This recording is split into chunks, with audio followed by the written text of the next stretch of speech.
Hello guys, welcome back to the course Thermodynamics. Today we are going to begin with lecture 9 from the course, but make sure you watch the previous ones before viewing this one. So what have we discussed in the previous 8 lectures? Let us have a quick recap of that.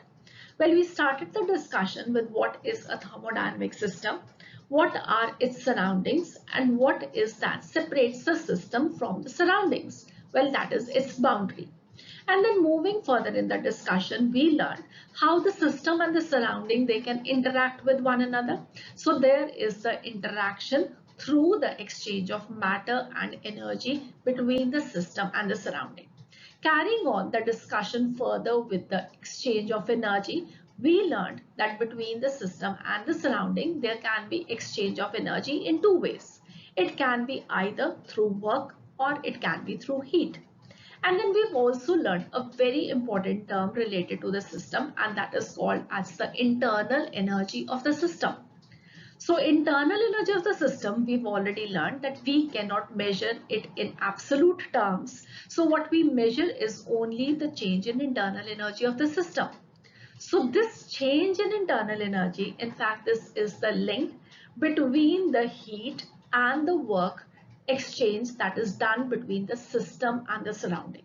So this linking of the change in internal energy, the heat and the work done by the system on the system is what is known to us by a very important law of thermodynamics.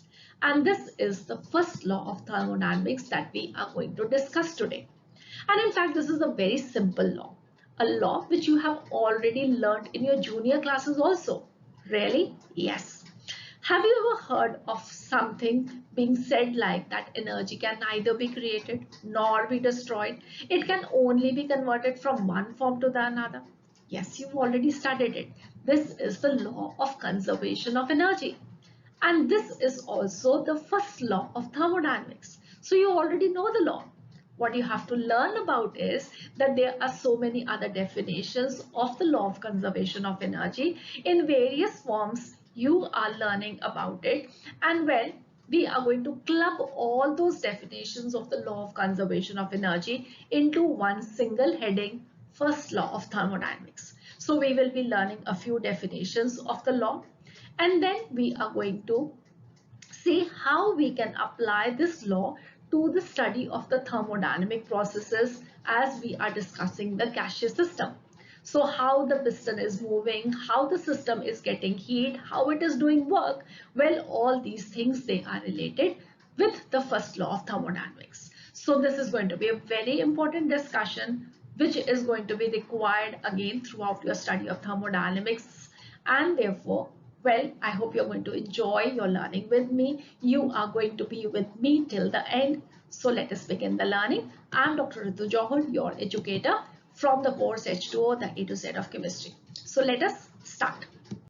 So the first law of thermodynamics, or the law of conservation of energy, this was given by two scientists, Mayer and Helmholtz, in the year 1840. And we have various definitions for the first law, a compilation of all the laws of energy that we have learned.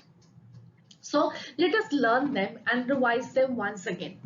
So the first we have already just now talked about also, that energy can neither be created nor be destroyed by any physical or chemical change. However, one form of energy can be transformed into another. For example, in physics, you study about that there is a stone which is placed on a height, right? And the stone is not moving. So because of the virtue of this height, well, what energy does it have? It has potential energy which is equal to mgh, right? Now you allow the stone to fall. As the height is decreasing, what is decreasing? Well, the potential energy is decreasing, but the energy cannot be destroyed. So where is that energy going that the stone had?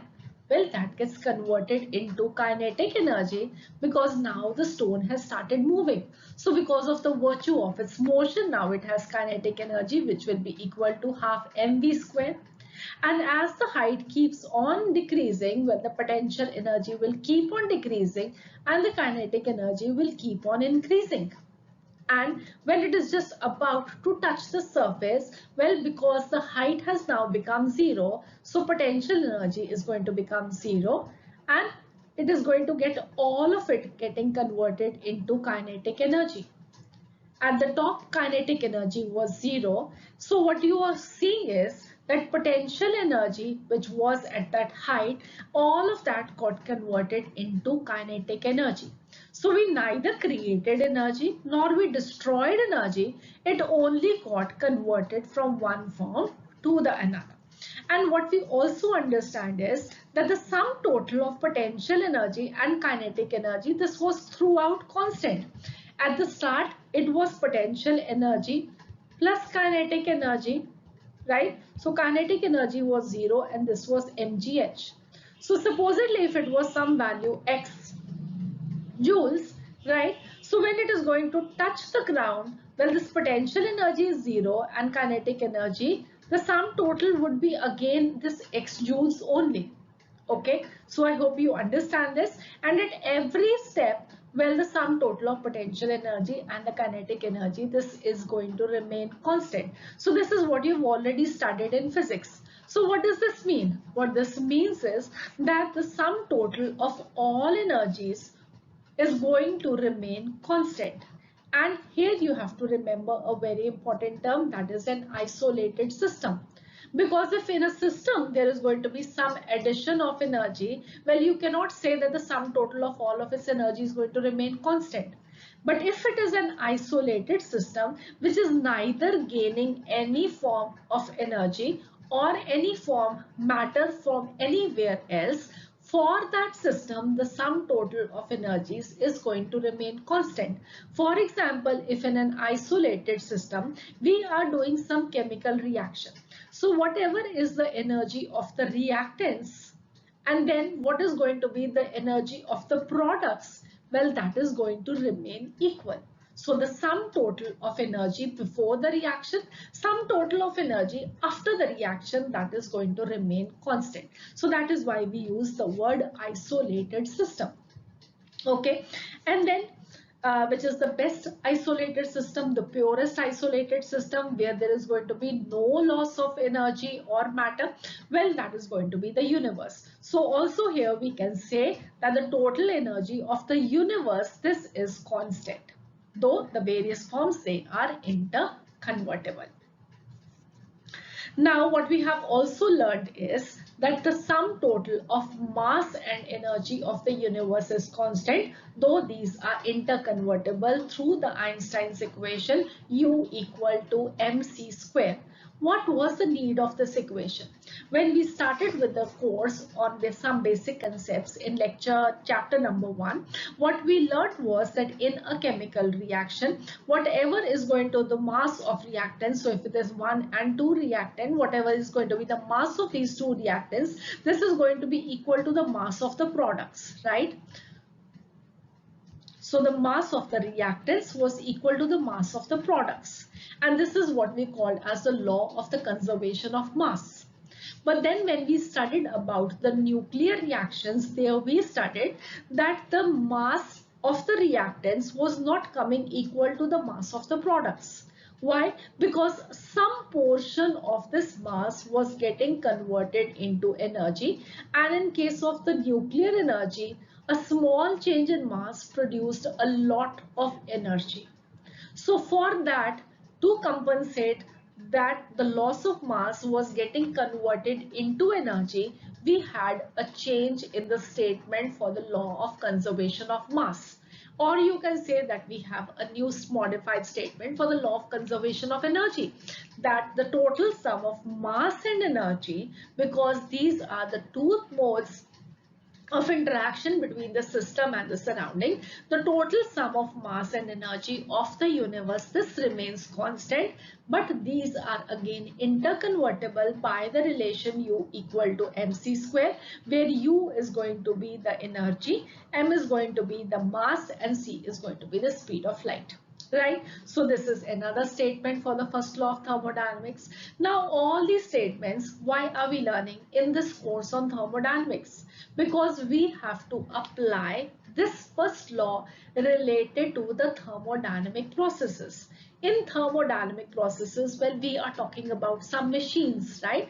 And these machines, the first law we can apply that it is impossible to construct a perpetual motion machine, that is a machine that works without consuming energy. So if there is going to be a machine that is doing some work, well, it is going to require some energy also. Without getting any energy input, it is not going to do any work. And the biggest example is the human machine.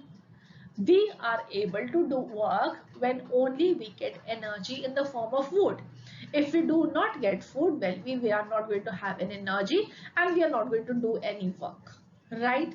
So all these laws, they are going to lead us to the understanding how a thermodynamic process can be carried about, how the machines they work. So let us put this learning of the first law of conservation of energy into now the study of the thermodynamic processes. So for thermodynamic study of ours, the first law is going to be related to the change in internal energy, the heat and work entering or leaving the system. So let us start the discussion with the internal energy. So internal energy, this is denoted by the letter U. And what does this mean? We have been studying it from our previous lectures also, that it is the total energy inherently stored in a system because of the atoms, the ions or the molecule in various forms, that is potential energy, kinetic energy, nuclear energy, chemical energy, etc. It is also called as intrinsic energy. So I hope you now understand that whatever system we have, it is going to be made up of something. It is going to be some form of matter that we have, and matter is composed of what? It is composed of atoms, ions or molecules. So whatever is the energy an atom has, where we have the interaction of atoms, whatever the energy is going to be present in between the atoms, whatever is the energy of the ions, whatever is the energy in between the ions, and whatever is the energy a molecule is having, and whatever is the interaction of energy between two molecules, well, summing up all of those energy of the atoms, the ions and molecules present in the matter of the system, we call that as total internal energy of the system. Right now, the total energy, as we've already discussed, we cannot calculate that. So what we calculate is the change in internal energy. And we also know that internal energy, this is a state function. It depends only on the initial and the final state of the system. It does not depend upon the path of the process. Well, this is also something that we can prove from the first law of thermodynamics. So we will be doing that also. So now let us talk about the change in internal energy. How can the internal energy of the system be changed? Well, there are two things, and that are heat and work. So what this means is, if we are going to either heat or cool the system, well, the internal energy of the system is going to change. Or if there is going to be work done on the system or work done by the system, well, again, the internal energy of the system is going to change. So what this means is that if the energy is going to be supplied to the system in form of heat or work, the internal energy of the system is going to increase. And if the energy is evolving from the system, it is leaving the system in form of heat or work, the internal energy of the system is going to decrease. So now what does this mean? This also means one very important thing, that we have a system, and outside the system, what everything is we have is the surroundings, right? So if there is going to be heat entering the system, well, the amount of heat that is going to be added to the system, well, the surrounding is going to lose that energy, because energy can neither be created nor be destroyed. So the sum total of energy in the universe, this has to remain constant. So if the system is gaining energy, the surrounding is losing that much amount of energy. And if the system is losing energy, well, the surrounding is going to gain that amount of energy. So we can conclude from this that delta U system is going to be equal to minus delta U surrounding. So whatever is going to be the change in internal energy of the system, it is going to be equal to the change in internal energy of the surroundings also, with the opposite sign.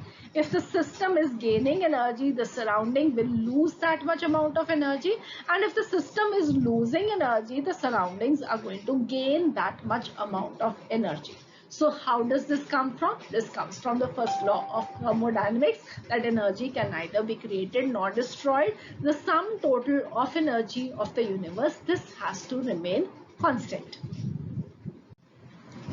So now let us understand this in terms of a process which is going from A point to B point. Right, so there is some state of the system at A and some state of the system at B. Let us assume that at point A, the state of the system, this has internal energy U1, and at point B, the internal energy of the system is U2, and U2 is greater than U1. This means that we have increased the internal energy of the system from U1 to U2. And how we can do that? Let us assume that we are adding some amount of heat now to the system, right? So if some heat is being added to the system, well, the system is obviously going to have an increased energy. U2 will be equal to U1 plus Q, because energy can neither be created nor be destroyed. So whatever amount of energy is added to the system, well, this is going to increase the value of U2 such that U2 is equal to U1 plus Q. And supposedly, if I do some work on this system also by an amount W, so now what will happen to U2? Well, U2 will be equal to U1 plus Q plus W. Also, I can say that U2 minus U1 will be equal to Q plus W. And if I write this U2 minus U1 as delta U, well, delta U will be equal to Q plus W, where delta U is going to be the change in internal energy, Q is the heat added to the system, and W is the work done on the system. And this equation that we have derived, delta U is equal to Q plus W, well, this is called as the first law of thermodynamics mathematical statement. Okay, so the first law of thermodynamics says that the change in internal energy will be equal to the heat added to the system plus work done on the system. Now you also know that work is equal to minus P external into delta V. Therefore, we can say that delta U is going to be equal to Q minus P external into delta V. Now, all those who have watched the previous lectures, you may get confused that why did I put the value of work as minus P external into delta V? This is work done for an irreversible process. Why didn't I think about the reversible process? Why didn't I put the value of the reversible process over here? So I hope you all remember that the reversible process is a hypothetical situation that we have. We do not have any reversible process in real practice. Okay, so unless it is specified to you that, well, you have to do a reversible expansion or a reversible compression, well, please take the pressure to be that of, the work done to be that of the irreversible process. For the irreversible process, you have all derived in the previous lectures that the work done, this will be equal to minus P external into delta V, and that is what value we will be putting up over here. Okay, so delta U is equal to Q minus P external into delta V.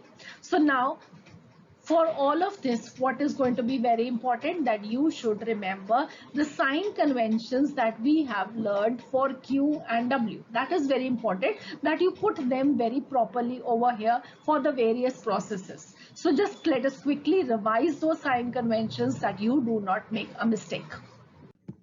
So the sign convention for internal energy change, heat and work, they are going to be very important for the first law of thermodynamics. So what you have to first of all remember is that the internal energy of an ideal gas, this depends only on its temperature. If the temperature of the gas is going to increase, delta U will be positive. This means the internal energy of the system is increasing. And if the temperature is going to decrease, the internal energy of the system will decrease. Therefore, delta U will be negative. So already you know, for an ideal gas, we have PV equal to nRT. Okay, so if for such a process we have pressure to be increasing, volume also to be increasing, it is a closed system, number of moles will be fixed, R will be fixed, so temperature will also increase. If temperature increases, internal energy increases, therefore delta U will be positive. If supposedly we keep the pressure to be constant, just increase the volume only. In that case also the temperature will increase and delta U will be positive. But if the volume decreases, well, the temperature will also decrease if the pressure is constant, and delta U, this will be negative. Okay. If supposedly now you keep the volume to be constant and pressure increases, so again the temperature will increase and delta U will be positive. And if the pressure decreases, volume is constant, the temperature will decrease, delta U will be negative.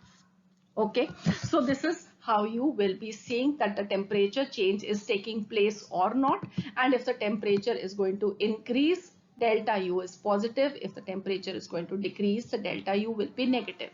Next we have is heat and work. So heat and work, they are also going to be related to the change in internal energy. So the sign convention we have for heat and work, this is also dependent upon the change in internal energy. Okay, so this is something that we have done previously also, that if there is going to be energy supplied to the system in form of heat or work, the internal energy of the system is going to increase. Therefore, the sign convention we have for work or heat, this will be positive. Heat absorbed by the system, Q is positive. Work done on the system, W is positive. And when there is going to be energy that will be evolved by the system in the form of heat or work, the internal energy of the system is going to decrease. Therefore, work or Q, that will be negative. So heat evolved, Q is negative. Work done by the system, W will be negative. So these are the sign conventions that you have to remember and correctly apply for the first law of thermodynamics. So now the sign convention, this is going to be very important for you people to remember so that you can correctly apply the first law of thermodynamics. So for example, the internal energy of the system is going to be changing from U1 to U2 when Q amount of heat is supplied. So heat supplied is going to be Q positive. So you can write U2 equal to U1 plus Q. But now what I do is I do some work from the system. Okay, so some work is going out of the system, which means that the internal energy of the system will decrease. So what is going to be the sign for W? Well, that will not be now plus, it will be minus. So what you will be getting is again U2 will be equal to U1 plus Q plus W, but in this case now that W is having a negative sign. So the sign convention is very important for you people. So what you can say is that U2 minus U1 will be equal to Q minus W, or delta U is going to be equal to Q minus W. So what does this mean? That the change in internal energy is equal to heat added to the system minus work done by the system. This is very easy to understand if I give you an example of money. Okay, supposedly you are the system. You have 100 rupees. Okay, so this is your initial state, so I can say that U1 is 100. Okay, I give you some money. I give you supposedly 100 rupees. Okay, so let us assume that this 100, this is I am Q. Okay, so what am I giving you? I'm giving you 100 rupees. So when I give you 100 rupees, what is the money that you have? You have 200 rupees, right? Because I gave you some money. Okay, so this is what it was, Q. And then what happened is that you had to give some money to a friend of yours. Supposedly you had to give some 50 rupees to your friend. So what is going to happen? Will this 50 rupees added to you? No, these 50 rupees, they are being decreased from the amount you have. So this is 50 minus now. Okay, so this is leaving you now 50 rupees. So what you will be having is 150. So this is going to be U2 now. And what will be delta U? How much money did you gain in the process? You can see that, well, it is 150 minus 100. So the gain that of money that you have is 50 rupees. Otherwise, it is very simple. This was 100. You gained 100. You lost 50. So 100 minus 50. This is the change in internal energy. right? So Q minus W is delta U. I hope you all understand how we are getting this relation. It is easy to understand with the money as an example. If the money we could neither create nor destroy. Okay. So this also you can write this as the first law of thermodynamics, the mathematical statement. So the sign convention is what you have to understand. If you know the sign convention and you remember only that delta U is equal to Q plus W, put accordingly the sign convention for Q and W, you will be getting the correct value for delta U. Okay, so if now work done, if I just substitute in this equation, work done equal to minus P external into delta V, well delta U is going to be equal to Q plus P external into delta V, right? So I hope this is also clear now. So now let us apply this first law of thermodynamics to the various thermodynamic processes. The first one that we will be discussing is the isothermal process. So what happens in an isothermal process? The temperature of the system remains constant during various operations and there is no net change in temperature. Delta T will be zero. Whatever is the initial temperature of the system, that will be the final temperature of the system. And because the temperature is not going to change, well, you've also learned that the kinetic energy of the molecules which is related to the temperature, well, that will be not changing, and therefore the internal energy of the system will also not change. So delta U is also going to be equal to 0 when delta T is going to be equal to 0. The initial and the final internal energy of the system will also remain the same.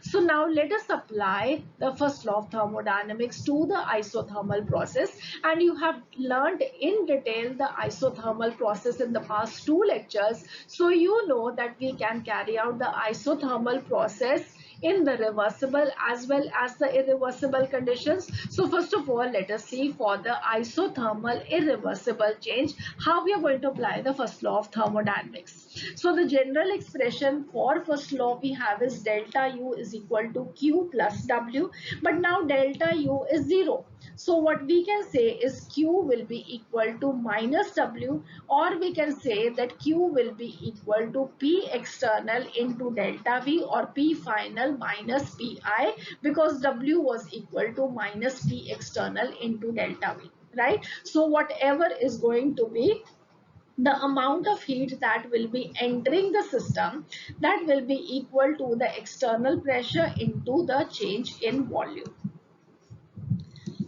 And then we have the isothermal reversible process, and for the isothermal reversible process, again delta U will be equal to Q plus W, and delta U will be 0, so Q will be equal to minus W, but in this case the value of W, this is 2.303 nRT log of Vf over Vi.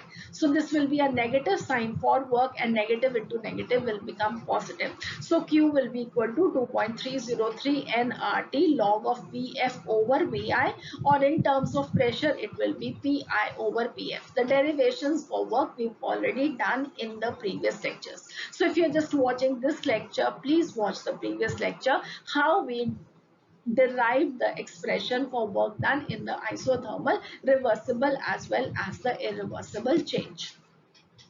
So Vf and Vi, these are the initial and the final volumes, and Pf and Pi, they are the final and the initial pressures of the system.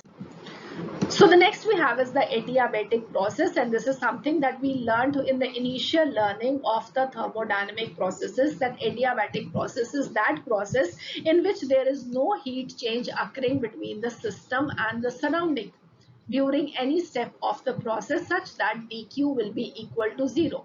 Neither heat can enter into the system, neither heat can go out of the system, and therefore such a system, this remains completely insulated from the surrounding, or this is going to be a case of an isolated system. Okay, I hope this is clear. So when Q is going to be 0, what will happen to the first law of thermodynamics? Well, this means that delta U will be equal to work adiabatic, or minus delta U will be equal to minus work adiabatic. So whenever there is going to be some work done on the system adiabatically, well, it will increase the internal energy. And when there is going to be some work done by the system adiabatically, well, this is because of the decrease in internal energy. So what we can say is that work is done at the cost of the internal energy of the system in an adiabatic process. So adiabatic process is again something that we will be discussing in detail, just like the isothermal process, because this is going to be very, very important. But that will be after a few lectures when I have taught you certain more things. Okay, so till then, just remember this, that work is done at the cost of the internal energy. In case of the adiabatic process, Q will be equal to 0. So the next we have is the isochoric process. So isochoric process means that the volume is going to remain constant. So there is going to be no volume change occurring between the system and the surrounding during every step of the process, which means that delta V is going to be equal to 0. Now if delta V is 0, can we say that P delta V will be also 0? Because we are multiplying something to a 0, answer is going to remain 0. And if P delta V is 0, well, this means that work will also be 0, because work is minus P delta V. So this means that in an isochoric process, work done is 0. So I will not be talking about the next time work done in an isochoric process in detail, because there is no work done in an isochoric process. So isochoric process, work is 0. So what will happen to the first law of thermodynamics? If work is 0, we can say that delta U will be equal to Q. Now here I have written QV so that you remember that this QV, this indicates heat supplied at constant volume. So whenever we are going to supply heat to the system at constant volume, the change in internal energy is going to be equal to 0. So please do remember that no work will be done at constant volume. Heat exchanged with the surrounding is going to be equal to heat change in internal energy. We have is the isobaric process, and in the isobaric process, well, what is constant? It is the pressure that is constant. So no pressure change will be occurring between the system and the surrounding, and delta P will be equal to 0. So now what is this process in which the pressure remains constant? So I hope you all remember that we have studied about the irreversible and the reversible process. In the reversible process, at each step, well, it is the pressure that is going to change. So we cause an expansion or a compression of the system against a variable pressure in the reversible process. It is the irreversible process which we carry out against the constant external pressure.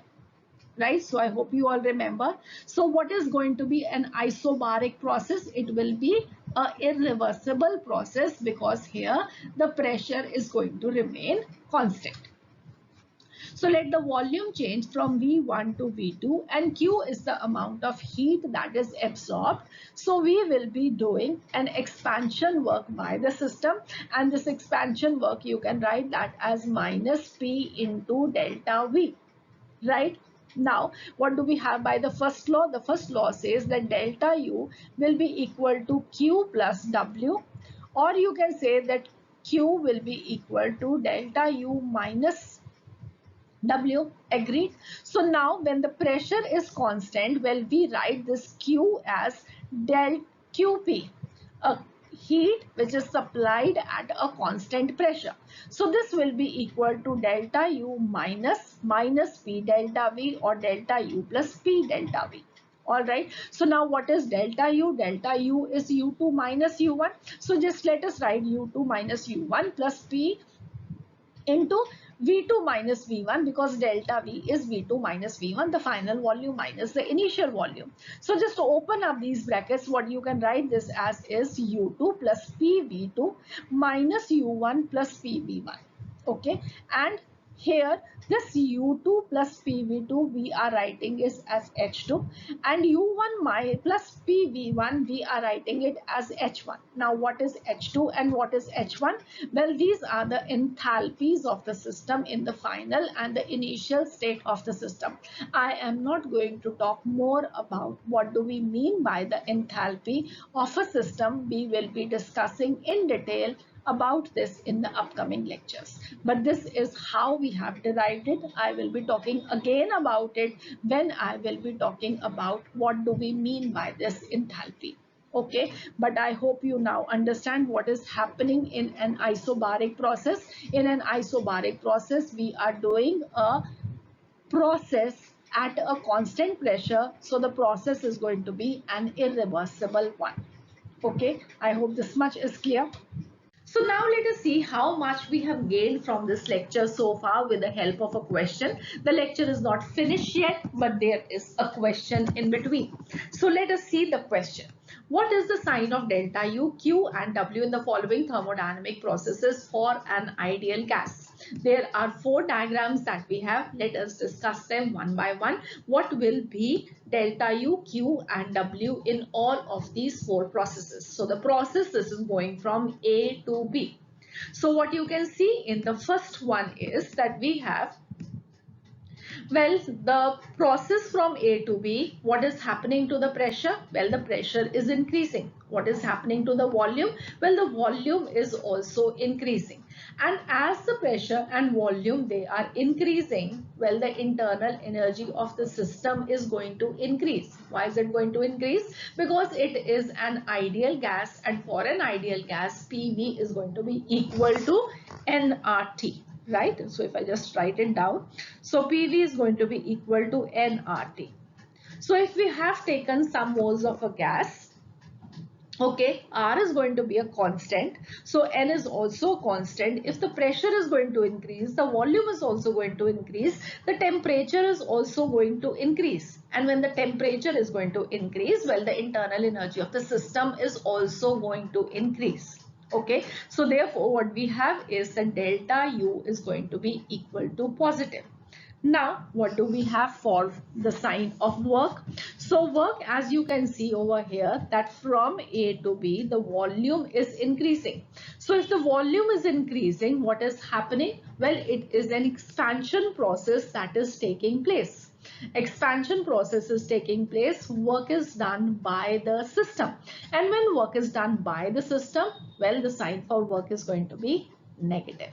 Right, next we come up to what we have left. We are left with Q. So we know the relation from the first law of thermodynamics that delta U is going to be equal to Q plus W. Now we have delta U to be positive, W is negative. So to make this delta U positive, what should be the sign for Q? Well, this is negative. So this means that Q should be positive and it should be greater than work, so that the value of delta U, this comes up as positive. Right? So for delta U to be positive, Q has to be positive and it has to be greater than W. So what are the 3 signs that we have? For delta U, it is going to be positive. For work, it is going to be negative. And for Q, it is going to be positive. Okay, so I hope this is clear. Now try the next one yourself before we discuss it out. Just pause the lecture here and try it. Now I hope you will understand how you're going to do the next one. Alright, so now if you've done it, what do you see in this one? So here what you can see is, well, the pressure is increasing from A to B, but the volume is not. The volume is constant over here. So volume is constant means it is what process? Well, it is a isochoric process. And when V is constant, well, delta V is going to be 0. P delta V is also going to be 0. So we will be getting work to be equal to 0. Agreed? Now what about the next thing that we have? What we can see over here is that the pressure is increasing in the process. When pressure is increasing, V is constant. So what does this mean?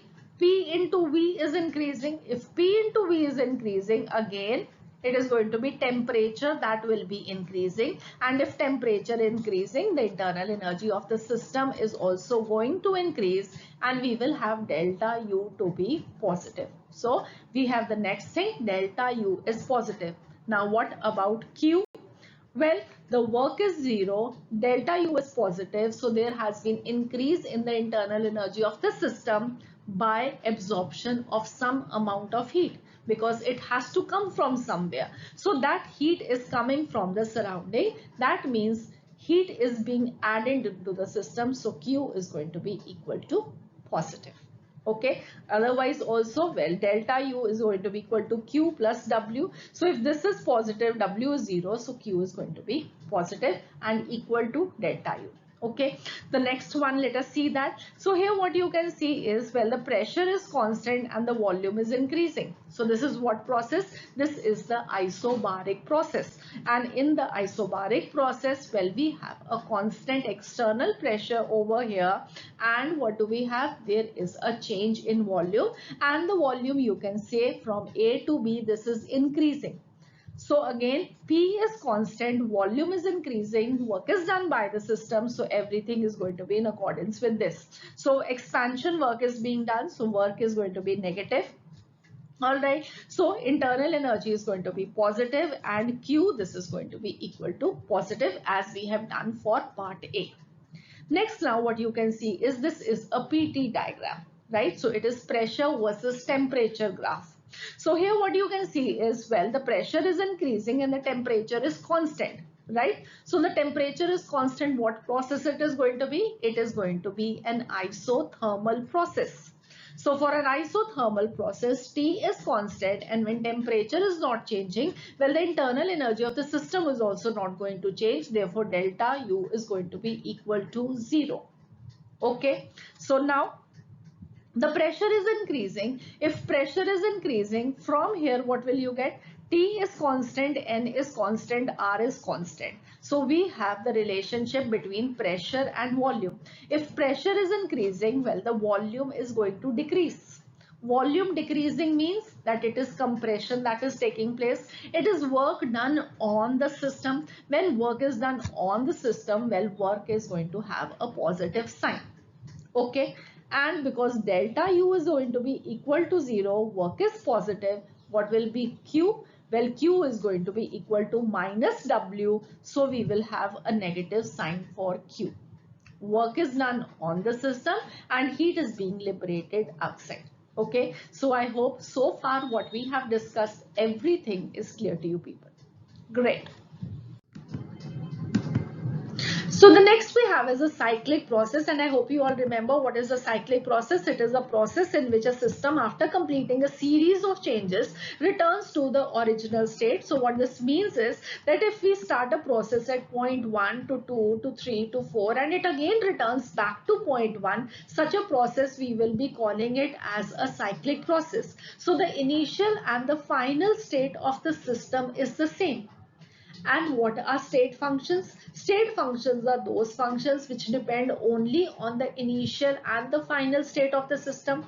So this means the state functions, the value throughout the whole process, they will be coming back to the same value. So the change in the state function, that will be 0. For example, if we have a temperature of 300 Kelvin, after going a series of changes, well, the temperature has to be back to 300 Kelvin. So delta T will be 0. Similarly, we have the internal energy to be a state function. So in a cyclic process, delta U, this will be equal to 0. And because from the first law of thermodynamics, we have delta U is equal to Q plus W. So for the cyclic process, Q will be equal to minus W. Okay, so I hope whatever you understand, whatever is going to be the heat supplied to the system, we can convert it into work done by the system. And if it will be work done on the system, well, that much amount of heat is going to go out of the system, because Q is equal to minus W. Let us put some values over here so that we have a better understanding, right? So here what we are going to do is a process going from 1 to 2 at a constant external pressure of 300 pascals. 2 to 3, a volume that is decreasing, the volume that is constant, the pressure that will be decreasing from 300 to 100 pascals. From 3 to 4, it is again the volume that is decreasing, so it is a compression process that is taking place from 60 to 20, and 4 to 1, again the pressure will increase back to 300 pascals. So can you now all pause the lecture, find out the values of delta U, Q and W for the 4 processes 1 to 2, 2 to 3, 3 to 4 and 4 to 1. Please do that and then we will write them all together. So now if you've done that, let us do that. Okay. So we have first of all process 1 going to 2. So here what you can see is that the pressure is constant, right? We have the volume that is increasing. Volume is increasing, so temperature will increase. Temperature will increase, well, the value of delta U, this will come up as positive. Internal energy is increasing. Because the volume is increasing, so work done by the system, it is expansion, so this is negative. Okay, and what will happen to Q? Well, because we have to have a positive delta U, so Q will be positive and greater than W. Okay, right. So now what we have, another thing that you can do is you can calculate the amount of work also. Work done is going to be equal to the area under the PV graph. So for 1 to 2 process, this will be the area under the graph. This is work done in the process 1 to 2, and we can find it out. This will be equal to minus 300 into 40. So this will be minus 1200 joules. Okay, so minus P into delta V. Okay, now the next we have is process 2 to 3.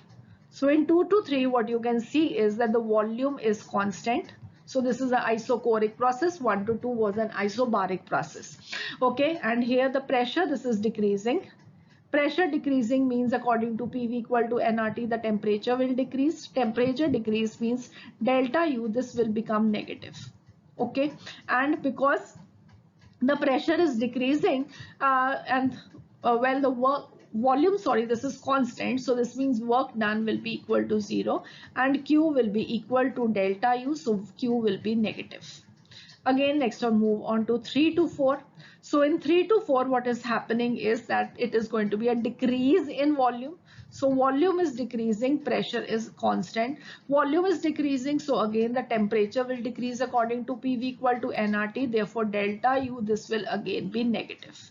Okay, now delta U is negative. Work, this is compression. Volume is decreasing, so this will be positive, and Q, this will be negative, so that the delta U value, this can come up as positive. Okay, sorry, negative. Fine. And then we have 4 to 1. So 4 to 1, what is happening? Again, volume is constant, so work will be 0. Pressure is increasing, so delta U and Q values, these will be positive. Okay, so I hope this is clear. From 3 to 4 also we can calculate the work done, and that work done will be equal to this area, right? 100 into 40. So this will be 4000 joules. And what is going to be the total work done in the whole process? This was minus 1200, this is 0, this is plus 4000. So, and this will be also 0. So total work done in the process, this will be equal to minus 8000 joules. This means that expansion process is taking place, and because work was not 0 in the whole process, cyclic process, if it would have been a state function, it would have been 0, but because it is not 0, so we can also say that work done, this is a path function. Okay, and because delta U is 0, so what is going to be the value of Q? That this is going to be equal to minus of W, so that will be equal to 8000 joules in the whole process. Okay, so I hope this is clear. So according to this, even Q, this will come up as a path function. So heat and work, they are a path function. Internal energy, this is a state function, which you have to remember. So we can draw the final conclusions from this discussion that the internal energy, this depends upon the initial and the final state of the system. So it is a state function, whatever be the path of the process. W and Q, they are dependent upon the path by which the change is carried out. So these are not state functions. right? Irrespective of the nature of the process, delta U, this will be always equal to Q plus W. So Q plus W is also a state function. Let me explain you this point over here. So here we have a process that is being carried out from point 1 to point 2 through two paths, path 1 and path 2. Delta U is going to be equal to U1, this is U2. So delta U, this is equal to U2 minus U1, right? Irrespective of whether we are going to go from path 1 or path 2, the value of U1 and U2, that is the same, and delta U, therefore this will also be the same. Now if we go by path 1, let us say that Q amount of heat is absorbed, and minus W, this is work that is done. So let us write this as Q1 and W1. Okay, and in this amount of heat that is absorbed at Q2, and work done is minus W. Okay, so we can write for the path 1, delta U, this will be equal to Q1 plus minus W1. And for the second path, you can say that this will be equal to Q2 plus minus W2. So what you can see is delta U is same. So we have Q1 plus minus W1. This is equal to Q2 plus minus W2. So the sum of heat and work done, well, this is always going to remain constant whatever path that may be taking. So we can say that Q plus W is also a state function. Okay, another important thing over here is that in path 1, what is going to be the work done? Well, it will be this area. Okay, this complete area.